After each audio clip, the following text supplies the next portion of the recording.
sorry. I can't believe that just happened. I'm sorry. I didn't know. I don't know what I'm doing. I don't know why that just happened. I don't know why I did that. I do. Look, your hand is still bleeding. Don't. Hey, Xander, it's okay. After what I just did to you? You didn't do anything wrong. You are Sonny's wife. I never should have touched you. That doesn't make any difference. Why would I try and kiss you? Why would I grab you? Okay, you know what? It was Emily. All right? That kiss, it had everything to do with what happened just now between you and her, okay? You just lost the person that you love.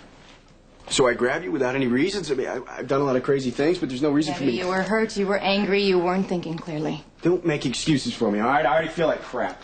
Well, you shouldn't, okay? Look, nobody is blaming you. Well, you should be. You come up here, to help me, I grab you and start... Xander, I understand. Okay? Anybody would. The girl that you love, the girl that you have risked your life for, she just told you that she loves someone else.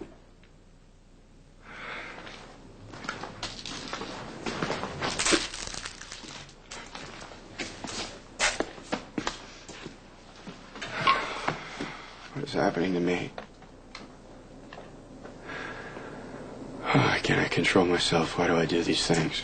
Like you were hurt. And you acted spontaneously. You know, it's not the end of the world. You don't get it. I was trying to change. I was trying to think before I do stupid things. What do I grab you to kiss you? Why would I do something like that? Because you know what? It's going to wreck everything. And that's exactly what you want right now. You want to hurt yourself and everyone, especially yourself. You know, I know how this works, okay? Because I've lived my entire life like that.